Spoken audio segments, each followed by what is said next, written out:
Hello and welcome to Flippin' Through, the internet's #1 Mad Magazine news, review, and interview channel. Today we're flipping through Mad Magazine number 425 as requested by Ryan is Cool 2010. Thank you for submitting a request. I honor requests. If I haven't already flipped through, I will absolutely do it. But before we get into this, let me please remind you, hit like, hit subscribe, leave a comment down below. That's the #1 way that you can support this channel and help it grow. We're aiming for big numbers. 1,500 by Thanksgiving. That's my new goal.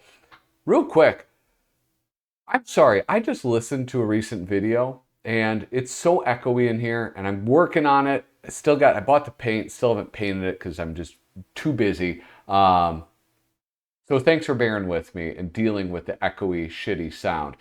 If you want to support me in another way, patreon.com/flippinthrough. Go and check that out and see what you get. If you think that this is worth anything more than a like and a subscribe. These are the people whom I get to thank today. Reflection of Perfection, Misimo, Tom Richmond, David Strickler, Megan McInerney, Shane Buckley, Bobby Weigel, Cam Hayden, Rob Wilson, Rod Mead Sperry, Andrew Goldfarb, Casey Ori, and Little Cozy Nostril. Thank you guys so much for the support. I hope I can keep earning it. Anyway, with that, let's go to this. Oh, shit. And this. All right. Mad Magazine number 425. It's Mad's 20 dumbest people, places, events, and all that. I don't know how I feel about these. I enjoy them, first off, should I address this? It was my daughter's birthday, and I brought my kids out for manicures, and they wanted me to get one, and they chose the color. There you go. Anyway, I always remembered enjoying these, looking back at the year and seeing all the dumb things, being reminded of all of the dumb things, but reviewing them, there's a little bit of a nostalgia thing for me, but that's right. It's an ad alert. My goodness. You thought I forgot. Bring the party home, baby. Don't I sound just like... boy, my impressions are pretty bad. Anyway, there's a nostalgia factor to the 20 dumbest people, events, and things. I appreciate that. I enjoy it in that respect, but sometimes the things that we thought were super dumb and memorable aren't that memorable, or sometimes aren't even that dumb. Here we have something. No, we don't. I don't know. There's not really a lot in the letters department. Oh, they got another ad in. That's right. You know what I need to do? I think I need to switch. I need to bring the ad alert up so it's above me, not covering my face. All right, I fixed it. It's all ready for the next ad. Ah! Already. Jeez Louise. How quickly those ads show up in this era of Mad Magazine. More like ad magazine. Am I right? What did I want to show? Really nothing. Letters department stank this month. Sorry, guys. Here we have Analyze This, a satirization of Analyze This. Oh, wait, I was wrong. When Analyze This came out, we had to wonder if Robert De Niro could actually get laughs. We stopped wondering the same thing about Billy Crystal long ago. But for whatever reason, the movie was a hit. We credit our spoof, so they cranked out a sequel. However, since that first try, De Niro's gone for laughs in Meet the Parents, The Adventures of Rocky and Bullwinkle, and Showtime. Now that he's making more comedies than all the Wayans brothers combined, the novelty's worn off. And since this sequel is just a retread of a lame one-joke movie, why even bother to satirize that? Yeah, I never saw this movie. At first I thought it was Analyze This, and they were satirize that. I thought like they were kind of I thought this was the first one. And look, you have the Sopranos right there. What came first? The Sopranos or Analyze This? That is an important question I should probably look up. I think they were released in the exact same year, which is weird. Two things centered around the head shrinking of a mobster. Anyway, this is beautiful illustrations by Mort Drucker. What's cool about these is, especially in this era, I think I said it last time about like the late 90s. It is really cool to see the old guys still doing it and to see this style of illustration. Because it isn't something that is evergreen or stuck around. Like, I would say like some of the way that this is inked, you can almost see like the pencils underneath the inking if you look in really, really close. Sometimes with artists, okay, what am I trying to say? You don't really get to see the handiwork, the evidence that it's truly like handmade. And I'm not trying to imply anything like, it looks like AI or something. But other artists are really good at hiding the way that they made beautiful artwork.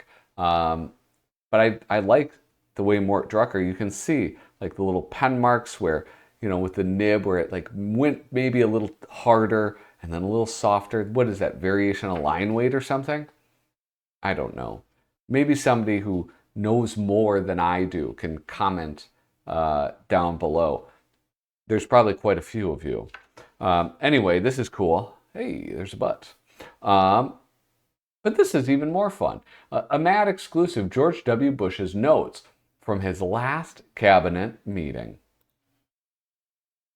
I mean, this is kind of fun. I think the illustrations are pretty charming. It actually reminds me of the illustrations from Diary of a Wimpy Kid. It's not the same illustrator. And we have Hangman, Sodom, misspelled. Change the name of state to Oil-Alaska. Media note, it would be easier for Eskimos to hunt black polar bears. The axis of evil. We hate America, me too. Era fat and era skinny. I don't know, there's something charming about these, even though, I don't know. I like this a lot. And it's the perfect length. It is just one single page. It is kind of interesting. I will say this. It's interesting the change in a lot of people's perspective about George W. Bush has changed for whatever reason. Now, like, I think because of Donald Trump, people are like charmed by him and like are kind of miss him, which is bizarre that that's the case. Here we have Christmas carols for post 9/11 America. So yeah, this is in 2002. So 9/11 is still what month in 2002? January. So it's still pretty fresh in people's minds. Really fresh in the minds of New York cartoonists and writers who are working at Mad Magazine. Let's zoom in and sing some of these. Who wrote this? Paul Coker and Frank Jacobs. Let It Snow. This is They Don't Know. It's time to Let It Snow. There's a dirty bomb lab in There's a dirty bomb lab in Frisco that'll turn your brain to Crisco. And the FBI, if it's so, I'll ask the FBI if it's snow. So they don't know, they don't know, they don't know. They're incompetent. That's why the federal government is generally incompetent. Somewhere in Mideast hinterland, to sung to the tune of Winter Wonderland. Hey, for sure, he's a sickie, but the rat is mighty tricky. Osama, no doubt, is still hiding out somewhere in the Mideast hinterland. Dude, these are good. Fill the malls. Fill the malls with flags on ending. Moo la la la la la la la. Count the bucks that folks are spending. Moo la la la la la la la la. Would a terrorist attack help the economy again? I mean, would it? Because our economy isn't that great, so that would be kind of cool. Here we go. More Christmas carols for post 9/11. At noon, I got to the airport, dear. It came upon a midnight clear.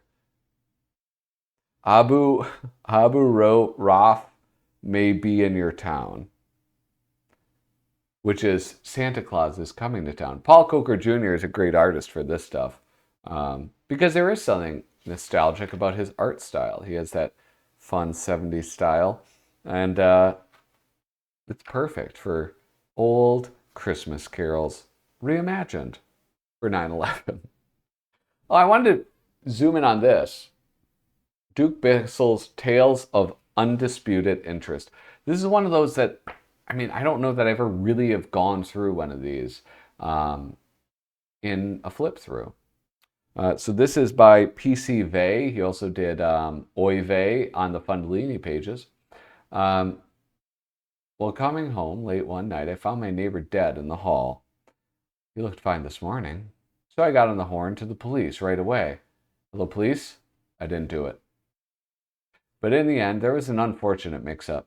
You're getting off easy with the death penalty. I have to spend every day till retirement with losers like you.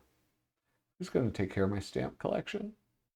I'd almost given up hope when the governor called. It's governor calling with a pardon. You're lucky I have call waiting. We were just ordering Chinese takeout from Wong Palace. Gee, Chinese takeout for my last meal? I never thought of that. Maybe next time.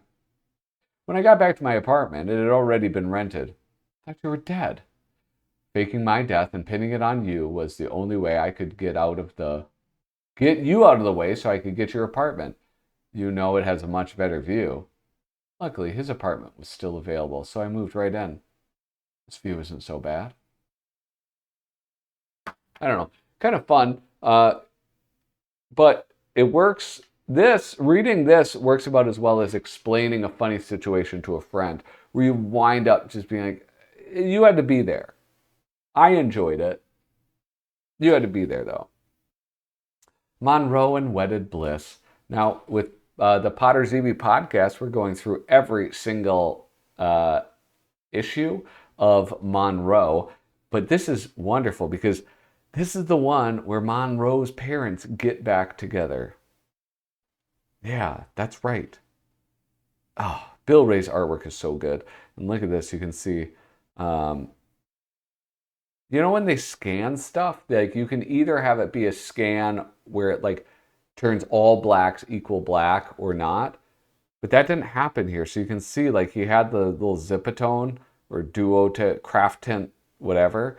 And then up here you can see the brush strokes, the uneven brush strokes of kind of filling in the black of the background. It looks cool. It looks really cool. Sort of what I was talking about with Mort Drucker. I love his art because I can see the work that he put into it. And that just makes me appreciate it more. Yeah. Here is Spy versus Spy. The old Peter Kuper.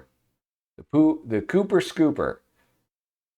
Okay, he's playing a flute. Some peacenik is playing a... He is bashed in the head. This is my favorite part, though. Not the little drone attack that the Black Spy commits. Thinking really forward. Does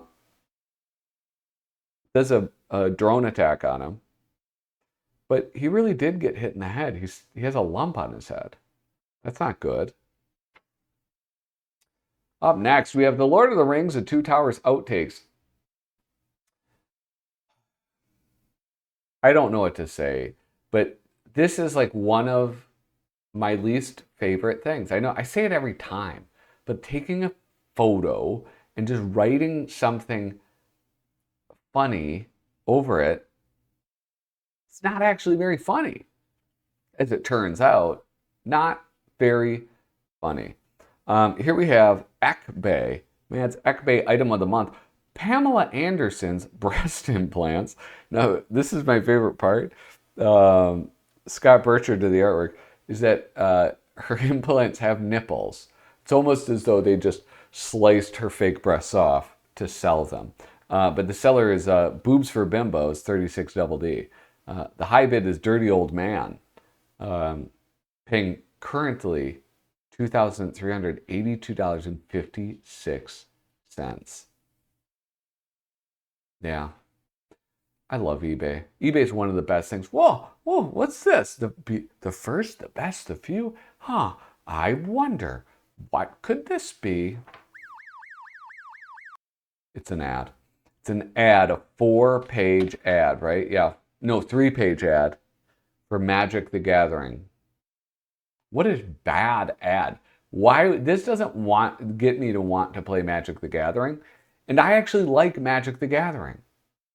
Look at all these dorks. There's like 2 women in the whole group, so that's pretty accurate. A mad look at golf.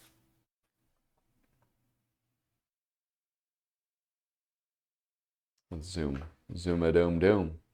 I'm sorry, I can't even do this. I'm acting like I've got all the time in the world. I still have the 20 dumbest things to get through, and we're like halfway done. So, I don't know, hit pause. I hope you're watching this on your TV. Here's the Mad 20 Dumbest People, Events, and Things of 2002. Number 1. Okay, this is what I never understood. Why they started at number 1. Like, it's not ranked? Because if you say the top 3 mad YouTube channels, you are going to assume that is in, like, order. Number 1 is the best. Is this the dumbest? I don't think it is. Well, it actually is, I think, in hindsight. Martha Stewart's recipe for cooking her own goose. Why not cooking the books? This is when she got nabbed for insider trading. Yes, and she got put in federal prison. Think of all the bad things that people do. Think of all the bad things that people in the government do, all the way they cheat and steal money and enrich themselves. She did that too. It's not good. $48,000 and she had to go to federal prison. That's pretty nuts. I'm pretty poor, and even I think $48,000 is not that much money. If somebody gave me $48,000, it would be gone pretty quick. It wouldn't get me very far. Anyway, here's Dead Letter Office. The ins and outs. The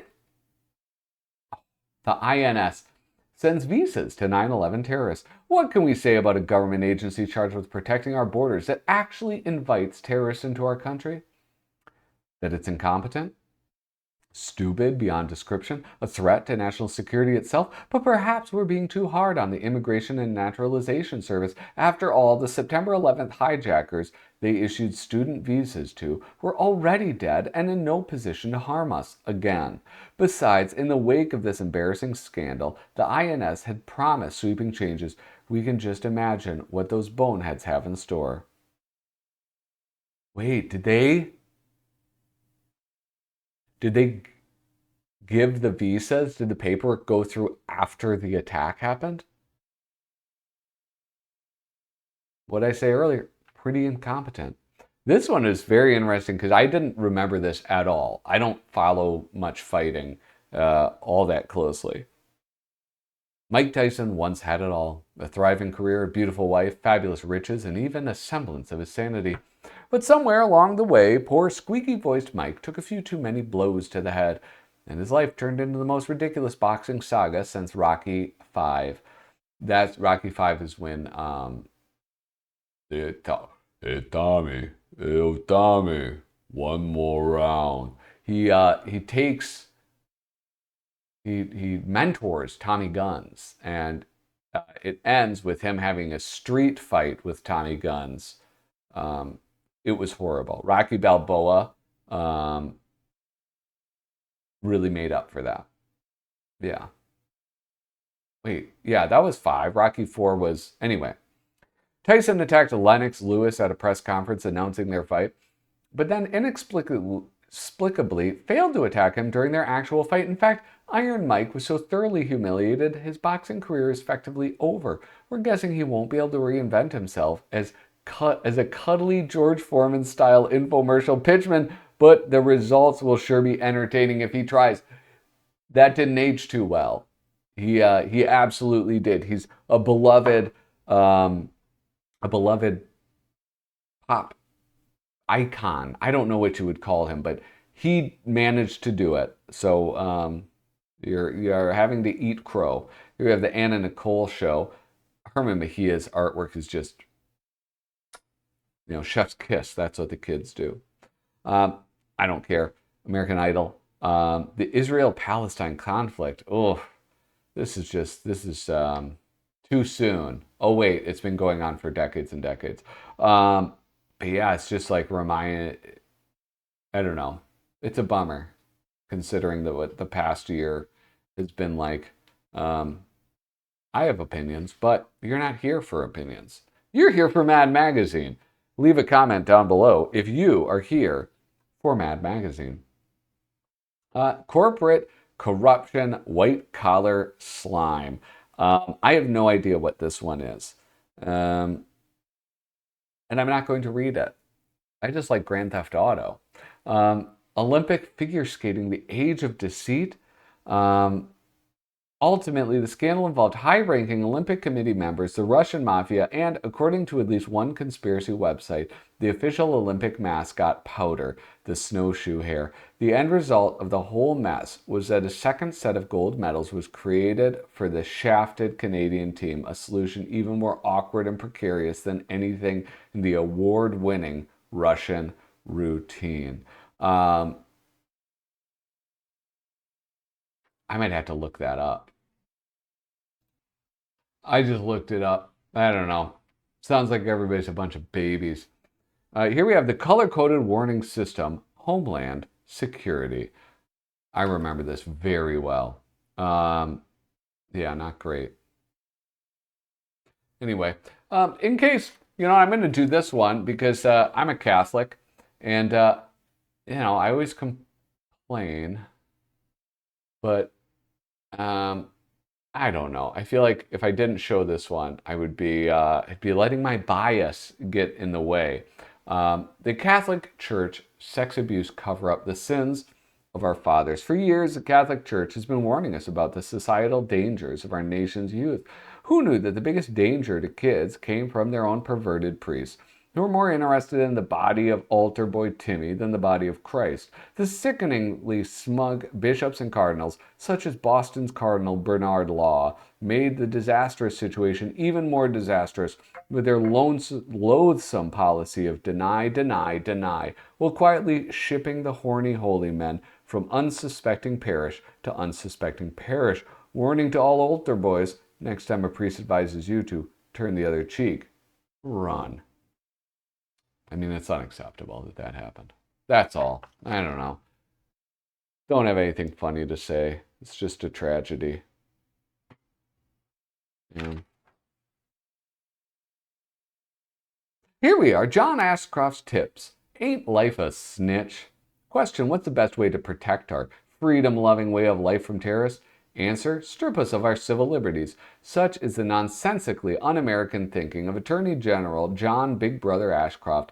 His Terrorism Information and Prevention System, better known as TIPS, would have turned ordinary citizens like your cable guy into government-sponsored peeping Tom, who would report back to the feds with any suspicious behavior. Say, for example, if he caught a glimpse of you engaged in the highly subversive act of preparing a tabbouleh salad. Thankfully, TIPS never really got off the ground because even John Ashcroft's lunatic right-wing cronies thought it was too extreme. Hey, Ashcroft, here's a tip for you. Read the Constitution. Dude, here's the thing. This is what's great about living through post 9/11 and then into COVID is that, and beyond, is to see people on the right wing and left wing kind of switch spots. Libertarians have been in the same side. They're like at the top of the horseshoe, right? And then you have left and right wing. And then they just sort of flip-flopped. Like during COVID, it was like people on the left being like, hey, you should, turn people in if they're having super spreader events. Like, fuck, are you kidding me? Fuck off. Anyway, now they love war too. Jesus. Okay, it's hard not to get political when you do this. This is the other thing. Is like this is all super political. Like, how do I not get worked up? Anyway, here's some guy who shot somebody. Here's Anna Kournikova was in Penthouse apparently. This is one that I absolutely wanted to get to, and I think it's incredibly funny for two reasons. One, the songs for kids, and then the fact that the writer didn't get credit. So I wonder if some of these titles, they were like, I don't know if I want credit for this. R. Kelly songs for kids. First track, Barney's song, I Love You, You Love Me. Just don't tell anybody, okay? Number 2, Old MacDonald Had a Niece. Number 3, super graphic and explicit sex tape, I Don't Know Her. Number 4, track 4, Unzippity Doodah. Track 5, It's a Small Girl After All. Number 6, Circle of Life Without Parole. 7, Strip, Strip, Strip to My Lou. Number 8, Hi Ho, It's Off to Bed We Go. Number 9, Twisted, Twisted Superstar. 10, Touch the Magic Dragon. And 11, 10 Little Litigants. That's one of the funniest things I've ever read in Mad Magazine. And then this is actually something that sparked a little bit of outrage. Fatties versus fast food. The Big Mac attacked. Don't remember this, but what's so upsetting is here we have Dale Stephanos, and you have McDonald, you have Little Caesar, you have the Hamburglar, you have the Colonel, you have, what's his name, Blurpee, you have the King from Burger King, you have Wendy, you have Big Boy, you have the Chihuahua, and then you have Popeye. Now my question is this, did this artist, was he under the impression that Popeye's chicken is Popeye themed? Surely he couldn't. Surely. Anyway, you guys. Here we have Ted Williams from the batter's box to the ice box. He passed away. Wait, Ted Williams? You know what this smug look means? Yes, Ted Williams from Minnesota.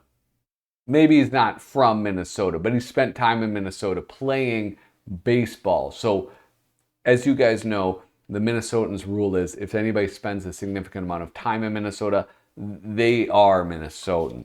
Uh-oh. Wait, where is it? There we go. Add alert. Here we have, I don't know, some dumb thing. And, oh, another ad. Great. Well, you guys, hey, this has been Mad Magazine number 425. Remember, hit like, hit subscribe, leave a comment down below. If you made it all the way to the end of the video, please comment. You love me. You really love me. Anyway, thank you so much for watching. Toodaloo.